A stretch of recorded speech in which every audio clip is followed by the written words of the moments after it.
विधायक चुनकर आ रहे हैं, संविधान के तहत मंत्री बन रहे हैं।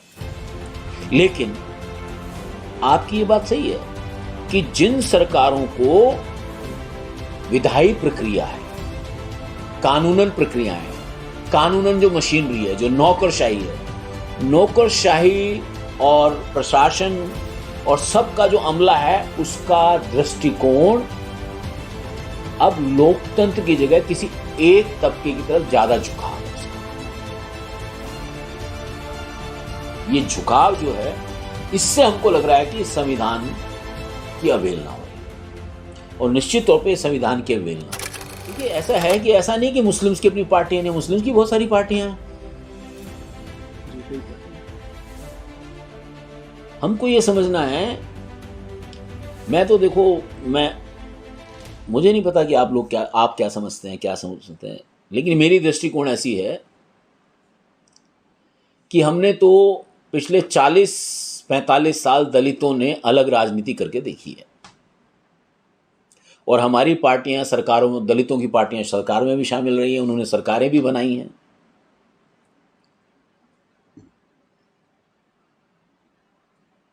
और कभी कभार ये रणनीति सफल होती है, दबाव बनाने के लिए बड़ी रणनीति सफल होती है। और लेकिन कब ये रणनीति दबाव की करनी है और कब हमें दबाव खत्म करना है, ये भी हमें सीखना है। मैं समझता हूं कि दलितों की राजनीति सही वक्त पर यह फैसला नहीं कर पाई कि कब उसे अकेले चलना है और कब उसे दूसरों के साथ चलना है। मेरी दृष्टि ऐसी है कि कुछ समय तक मुस्लिम समाज को, अल्पसंख्यक समाज को अपनी राजनीतिक ताकत, एक अलग राजनीतिक ताकत की जरूरत है, और इस हद तक है कि वो किसी एक राज्य में अपनी सरकार मिलकर या अकेले बना सके। हालांकि जम्मू कश्मीर में तो मुस्लिम लोगों की सरकार रही एक तरीके से, लेकिन फारूक अब्दुल्ला को हम उस मायने में मुस्लिम नहीं कह सकते, और उसी मायने में मुफ्ती मोहम्मद सईद को भी नहीं कह सकते। थे मुस्लिम, लेकिन वो मुस्लिम सरकार नहीं थी। ठीक है, वैसे ही जो पहले सरकारें थे हिंदू, लेकिन वो हिंदू सरकारें नहीं थी। आज स्थिति अलग है।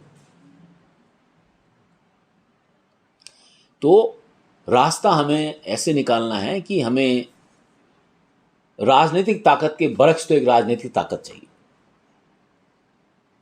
कई लोग कहते हैं कि भाई हिंदू धर्म खतरे में है, कई मुसलमान भी कहते हैं कि इस्लाम खतरे में है, जबकि सर संविधान खतरे में नजर आता है। तो आपका क्या विचार है इस पर? नहीं, मुझे लगता है ना हिंदू खतरे में, ना मुस्लिम खतरे में, ना संविधान खतरे में है। तीनों में से कोई चीज खतरे में नहीं है, केवल स्लोगन्स हैं लोगों को मोबिलाइज करने के लिए। संविधान का तो सर विरोध करके काम हो रहे आजकल। हाँ, तो संविधान थोड़ी खतरे में है, बार बार बोला वो जा रहा प्रक्रियाएं हैं कि हमारे देश की जो स्थापित प्रक्रियाएं हैं, वो प्रक्रियाओं को जो है बदला जा रहा है।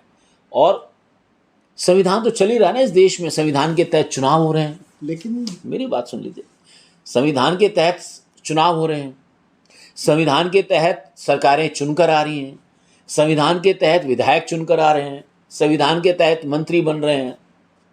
लेकिन आपकी ये बात सही है कि जिन सरकारों को विधायी प्रक्रिया है, कानूनन प्रक्रियाएं हैं, कानूनन जो मशीनरी है, जो नौकरशाही है, नौकरशाही और प्रशासन और सबका जो अमला है, उसका दृष्टिकोण अब लोकतंत्र की जगह किसी एक तबके की तरफ ज्यादा झुकाव है उसका।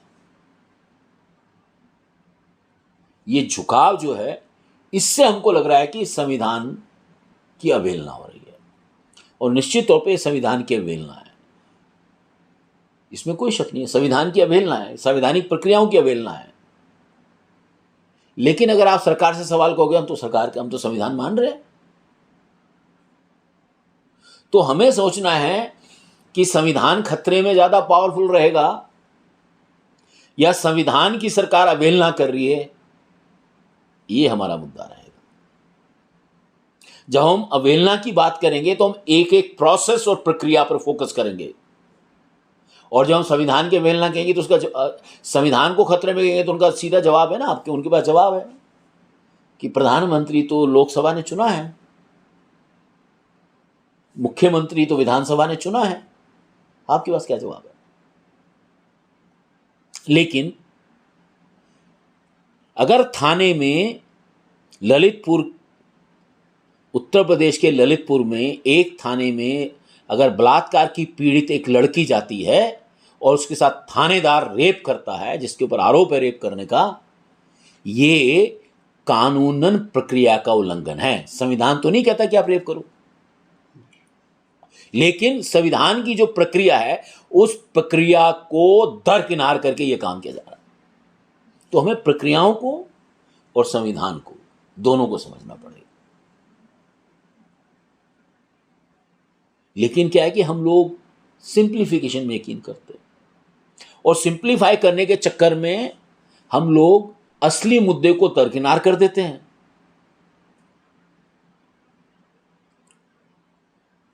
ठीक है, अब आपको पता है हमारे पहले राष्ट्रपति थे राजेंद्र प्रसाद जी, उन्होंने गंगा के किनारे 101 ब्राह्मणों के पांव धोए।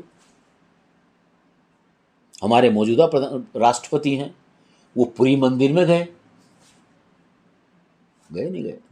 ठीक है, तो हमें यह समझना है ये संविधान का उल्लंघन नहीं है। संविधान का उल्लंघन ये है कि क्या राष्ट्रपति देश में जो एक सर्वधर्म समभाव की प्रक्रिया की रक्षा कर रहे हैं, नहीं कर रहे।